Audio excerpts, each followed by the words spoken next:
दोस्तों अगर आप ट्रेडिंग में एक्सपर्ट बनना चाहते हैं तो आपको कैंडलस्टिक पैटर्न्स पता होना जरूरी है। और जब आपको पता होगा कि इस टाइप की कैंडल बनने के बाद शेयर की प्राइस ऊपर जाती है और इस टाइप की कैंडल बनने के बाद शेयर की प्राइस नीचे आती है, तो सोचिए इस नॉलेज का यूज करके आप कितना पैसा कमा सकते हैं। इसलिए इस एक वीडियो में मैं आपको 6 कैंडलस्टिक पैटर्न्स बताने जा रहा हूँ जिनका यूज करके आप पता लगा सकते हैं कि शेयर की प्राइस ऊपर जाएगी या नीचे। और ये सब कुछ मैं आपको बिल्कुल फ्री में सिखा रहा हूँ, जबकि इस टाइप का कंटेंट बहुत सारे लोग पेड कोर्स बनाकर बेचते हैं।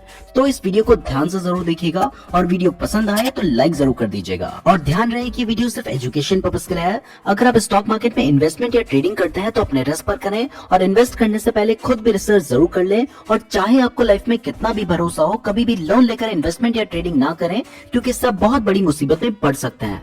चलिए दोस्तों, अब हम सभी इंपॉर्टेंट कैंडलस्टिक पैटर्न्स को समझते हैं। सो दोस्तों, इस वीडियो में हम जिन भी कैंडलस्टिक पैटर्न्स के बारे में बात करने जा रहे हैं, उन सभी कैंडलस्टिक पैटर्न्स का नाम आपको भी स्क्रीन पे नजर आ रहा होगा। इसमें हमारा जो फर्स्ट नंबर का कैंडलस्टिक पैटर्न है उसका नाम है हैमर कैंडलस्टिक पैटर्न। तो दोस्तों, हैमर यानी हथौड़ा, तो आपको नाम से ही पता चल रहा है कि इस पैटर्न में जो कैंडल बनती है वो हथौड़े जैसी दिखाई देती है। और अभी आपको स्क्रीन पे जो कैंडल नजर आ रही है वो भी आपको थोड़ी बहुत हथौड़े जैसी लग रही होगी। इसकी जो नीचे लंबी सी डंडी है इसको लोअर विक कहा जाता है और ऊपर छोटी सी जो डंडी निकली है इसको अपर विक कहा जाता है। अब मैं आपको 4 ऐसी कंडीशंस बताऊंगा जिन कंडीशन से आप आइडेंटिफाई कर सकते हैं कि एक कैंडल हैमर कैंडल है या फिर नहीं। सो दोस्तों, हैमर कैंडल को आइडेंटिफाई करने के लिए ये 4 कंडीशंस होना बहुत ज्यादा जरूरी है। पहला, शेयर डाउन ट्रेंड में होना चाहिए, यानी कि शेयर की प्राइस गिर रही होनी चाहिए। अगर शेयर की प्राइस बढ़ रही है तब हम इसे हैमर सिग्नल कंसीडर नहीं करेंगे। दूसरा, एक कैंडल को हैमर कैंडल बनने के लिए उसकी जो अपर विक है वो या तो नहीं होनी चाहिए या बहुत छोटी होनी चाहिए, और जो लोअर विक है वो बहुत लंबी होनी चाहिए। उसकी बॉडी का जो साइज है उसके डबल से भी लंबी होनी चाहिए। तो अभी आपको स्क्रीन पे जो कैंडल नजर आ रही है इसकी जो अपर विक है वो बहुत छोटी है और जो लोअर विक है वो बहुत लंबी है, इसलिए ये एक हैमर कैंडल है। तीसरा, हैमर कैंडल ग्रीन भी हो सकती है और रेड भी हो सकती है, लेकिन अगर कैंडल ग्रीन है तो वो ज्यादा पॉजिटिव मानी जाती है, बट अगर रेड कैंडल भी है तो उसे भी हम हैमर ही कंसीडर करेंगे। और फोर्थ कंडीशन है कि हैमर कैंडल बनने के बाद जो उसकी नेक्स्ट कैंडल बनती है वो हैमर कैंडल से ऊपर बननी चाहिए, तभी हम उसे हैमर सिग्नल कंसीडर करेंगे। अगर वो उसके नीचे बनती है तो फिर हम उसे हैमर सिग्नल कंसीडर नहीं करेंगे। तो जैसे ये एक हैमर कैंडल है और इसके बाद जो नेक्स्ट कैंडल बनी है वो हैमर कैंडल के हाई में बनी है, तो ये एक वैलिड सिग्नल है। अगर ये हैमर कैंडल के नीचे बनी होती तो आप इसे वैलिड सिग्नल कंसीडर नहीं कर सकते थे। तो दोस्तों, अगर ये चारों कंडीशंस फुलफिल होती हैं तो इसका मतलब है कि यहाँ से मार्केट ट्रेंड चेंज कर सकता है। अभी तक शेयर की प्राइस नीचे गिर रही थी, यहाँ से ऊपर उठ सकती है, तो ये एक बुलिश सिग्नल है और आप यहाँ पर बाय कर सकते हैं। तो इसमें आपको जो एंट्री लेनी होगी वो आपको हैमर कैंडल के ऊपर लेनी होगी, यानी कि जो नेक्स्ट कैंडल बनी है उसमें जब वो हैमर कैंडल से ऊपर आएगी तब लेनी होगी। और आपका जो स्टॉप लॉस होगा वो हैमर कैंडल का जो लोएस्ट पॉइंट है वहां पर आपका स्टॉप लॉस होगा। हमने हैमर पैटर्न के ऊपर एक सेपरेट वीडियो बना रखी है, उस वीडियो का लिंक डिस्क्रिप्शन और आई बटन में दिया गया है, तो आप उस वीडियो को भी देख सकते हैं। ना दोस्तों, हैमर कैंडलस्टिक पैटर्न बनने के बाद हमारा जो नेक्स्ट कैंडलस्टिक पैटर्न है वो है हैंगिंग मैन कैंडलस्टिक पैटर्न। ये पैटर्न दिखने में तो बिल्कुल हैमर जैसा ही दिखाई देता है, लेकिन ये बेयरिश सिग्नल देता है, यानी कि इस पैटर्न के बनने के बाद शेयर की प्राइस गिर सकती है। अब हैंगिंग मैन पैटर्न के लिए भी 4 कंडीशन जरूरी है। पहला, स्टॉक अप ट्रेंड में होना चाहिए, यानी कि शेयर की प्राइस बढ़ रही होनी चाहिए, जबकि हैमर पैटर्न में शेयर की प्राइस गिर रही होनी चाहिए थी, शेयर डाउन ट्रेंड में होना चाहिए था। इसमें शेयर अप ट्रेंड में होना चाहिए। दूसरा, इसमें भी हैमर पैटर्न की तरह कैंडल की अपर विक छोटी होनी चाहिए और लोअर विक लॉन्ग होनी चाहिए, इसीलिए तो ये हैमर जैसा दिखाई देता है। तीसरा, हैंगिंग मैन कैंडल भी ग्रीन और रेड दोनों हो सकती है, लेकिन अगर रेड हो तो ज्यादा वैलिड सिग्नल माना जाता है क्योंकि ये बेयरिश सिग्नल देता है। और चौथा, हैंगिंग मैन कैंडल बनने के बाद जो नेक्स्ट कैंडल है वो हैंगिंग मैन कैंडल के नीचे बननी चाहिए। तो जब ये 4 कंडीशंस फॉलो होती हैं तो इसका मतलब है कि ट्रेंड चेंज होने वाला है। अभी तक शेयर की प्राइस बढ़ रही थी, अब नीचे गिर सकती है, तो ये एक बेयरिश सिग्नल है और यहाँ पर आप शॉर्ट सेल कर सकते हैं। इसमें आपकी एंट्री जो नेक्स्ट कैंडल नीचे बनी है उसमें होगी और आपका स्टॉप लॉस, क्योंकि आप शॉर्ट सेल कर रहे हैं, तो हैंगिंग मैन कैंडल के हाईएस्ट पॉइंट पर होगा। अगर आपको हैमर और हैंगिंग मैन कैंडल में अभी भी कोई कंफ्यूजन है तो वो इस पिक्चर को देखकर क्लियर हो जाएगा। हैमर डाउन ट्रेंड में बनता है जबकि हैंगिंग मैन अप ट्रेंड में बनता है। हैमर बाय सिग्नल देता है जबकि हैंगिंग मैन सेल सिग्नल देता है। ना दोस्तों, हमारा जो थर्ड कैंडलस्टिक पैटर्न है वो है इन्वर्टेड हैमर। इन्वर्टेड का मतलब होता है उल्टा, यानी कि ये एक उल्टा हैमर है, लेकिन इसका सिर्फ नाम उल्टा है, इसका काम बिल्कुल हैमर पैटर्न जैसा ही है। बस फर्क सिर्फ इतना है कि हैमर पैटर्न में जो लोअर विक होती है वो लंबी होती है और जो अपर विक होती है वो या तो छोटी होती है या नहीं होती है। जबकि इन्वर्टेड हैमर पैटर्न में जो अपर विक होती है वो लंबी होती है, जबकि जो लोअर विक होती है या तो वो छोटी होती है या नहीं होती है, तभी वो इन्वर्टेड हैमर जैसा दिखाई देता है। एक कैंडल को इन्वर्टेड हैमर बनने के लिए ये 4 कंडीशंस फुलफिल होनी चाहिए। पहला, शेयर डाउन ट्रेंड में होना चाहिए, यानी कि शेयर की प्राइस गिर रही होनी चाहिए। ये सेम कंडीशन हैमर पैटर्न के लिए भी थी।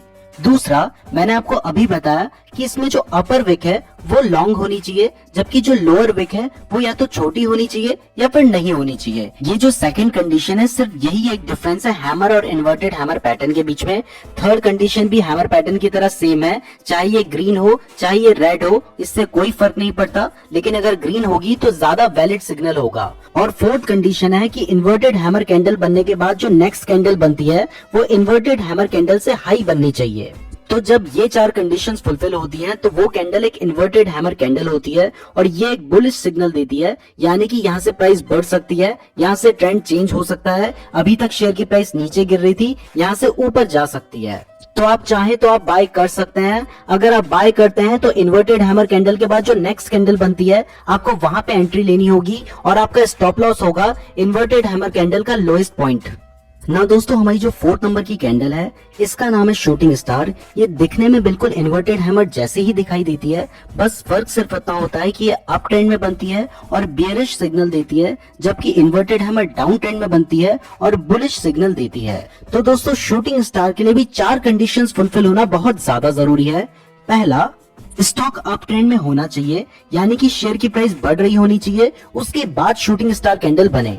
जबकि इन्वर्टेड हैमर में शेयर की प्राइस गिर रही होनी चाहिए थी और स्टॉक डाउन ट्रेंड में होना चाहिए था। दूसरा, शूटिंग स्टार में जो अपर विक है वो लॉन्ग होनी चाहिए और जो लोअर विक है वो शॉर्ट होनी चाहिए, बिल्कुल इन्वर्टेड हैमर की तरह। तीसरा, शूटिंग स्टार कैंडल ग्रीन भी हो सकती है, रेड भी हो सकती है, लेकिन अगर रेड हो तो ज्यादा वैलिड सिग्नल माना जाता है क्योंकि ये एक बियरिश सिग्नल दे रहा है। और चौथा, शूटिंग स्टार कैंडल बनने के बाद जो नेक्स्ट कैंडल बनती है वो शूटिंग स्टार कैंडल से नीचे बननी चाहिए, तभी हम कंफर्म हो सकते हैं कि इसके बाद शेयर की प्राइस नीचे गिर सकती है। तो दोस्तों, अगर ये चारों कंडीशन फुलफिल होती हैं तो आप शेयर को बेच सकते हैं या फिर शॉर्ट सेल कर सकते हैं, क्योंकि ये एक बियरिश सिग्नल देता है और इससे पता चलता है कि इसके बाद शेयर की प्राइस नीचे गिर सकती है। अगर आप शॉर्ट सेल करते हैं तो शूटिंग स्टार कैंडल के बाद जो नेक्स्ट कैंडल बनेगी आपने वहां पे एंट्री लेनी होगी और आपका स्टॉप लॉस होगा शूटिंग स्टार कैंडल का जो हाईएस्ट पॉइंट है वहां पर। ना दोस्तों, हमारा जो 5th कैंडलस्टिक पैटर्न है वो है बुलिश एनगल्फिंग। इसके नाम से ही पता चल रहा है कि ये बुलिश सिग्नल देती है। तो जब भी कभी मार्केट डाउन ट्रेंड में होता है और डाउन ट्रेंड में एक ऐसी रेड कैंडल बनती है और उस रेड कैंडल के बाद एक ऐसी ग्रीन कैंडल बनती है जो कि फर्स्ट रेड कैंडल को पूरा एनगल्फ कर लेती है, यानी कि कवर कर लेती है, तो ये होता है बुलिश एनगल्फिंग। इसमें हमारी जो सेकंड ग्रीन कैंडल है वो फर्स्ट कैंडल के नीचे ओपन होती है और फर्स्ट कैंडल के ऊपर क्लोज होती है, तभी ये फर्स्ट कैंडल को पूरा कवर करेगी। तो जब भी कभी इस तरीके का पैटर्न बनता है तो इसे बुलिश एंगल्फिंग कहते हैं और इसका मतलब होता है कि यहाँ से शेयर की प्राइस बढ़ सकती है, तो आप यहाँ पे बाय कर सकते हैं, पोजीशन ले सकते हैं। अगर आप बाय करना चाहते हैं तो इस ग्रीन कैंडल के बाद जो नेक्स्ट कैंडल बनेगी आपको वहां पे बाय करना होगा। वो कैंडल इस ग्रीन कैंडल के ऊपर बननी चाहिए और आपका जो स्टॉप लॉस होगा वो ग्रीन कैंडल का जो लोएस्ट पॉइंट है वहां पर होगा, आपको स्क्रीन पे नजर आ रहा है। ना दोस्तों, हमारा जो 6th कैंडलस्टिक पैटर्न है इसका नाम है बियरिश एनगल्फिंग। ये बुलिश एनगल्फिंग का जस्ट अपोजिट है और ये बियरिश सिग्नल देता है, यानी कि इस सिग्नल के आने के बाद शेयर की प्राइस गिर सकती है। तो दोस्तों, जब भी कभी शेयर अप ट्रेंड पे चल रहा होता है, यानी कि शेयर की प्राइस बढ़ रही होती है और उसके बाद अगर एक ग्रीन कैंडल आती है और उस ग्रीन कैंडल के बाद एक रेड कैंडल आती है जो कि उस ग्रीन कैंडल को पूरा कवर कर लेती है, यानी कि एनगल्फ कर लेती है, तो इस पैटर्न को बियरिश एनगल्फिंग कहते हैं। तो जैसे अभी आपको स्क्रीन पे 2 कैंडल नजर आ रही है, हमारी जो ग्रीन कैंडल है उसको रेड कैंडल ने पूरा कवर कर लिया है और जो रेड कैंडल की ओपनिंग प्राइस है वो ग्रीन कैंडल से ऊपर है और जो क्लोजिंग प्राइस है वो ग्रीन कैंडल से नीचे है, तभी वो उस ग्रीन कैंडल को पूरा एनगल्फ कर ले रही है, यानी कि कवर कर ले रही है। तो जब भी कभी इस टाइप का पैटर्न बनता है तो इसे बियरिश एनगल्फिंग कहते हैं और इसके बाद शेयर की प्राइस गिर सकती है। तो दोस्तों अगर आप चाहें तो आप यहाँ पे शॉर्ट सेल कर सकते हैं। अगर आप शॉर्ट सेल करते हैं तो इस बेयरिश कैंडल के बाद जो नेक्स्ट कैंडल उसके नीचे बनेगी आपको उसमें एंट्री लेनी होगी, और जो ग्रीन कैंडल का हाईएस्ट पॉइंट होगा वो आपका स्टॉप लॉस होगा, आपको स्क्रीन पे नजर आ रहा है। तो दोस्तों ये थे वो 6 कैंडलस्टिक पैटर्न्स जिनका यूज करके आप पता कर सकते हैं कि शेयर की प्राइस ऊपर जाएगी या नीचे।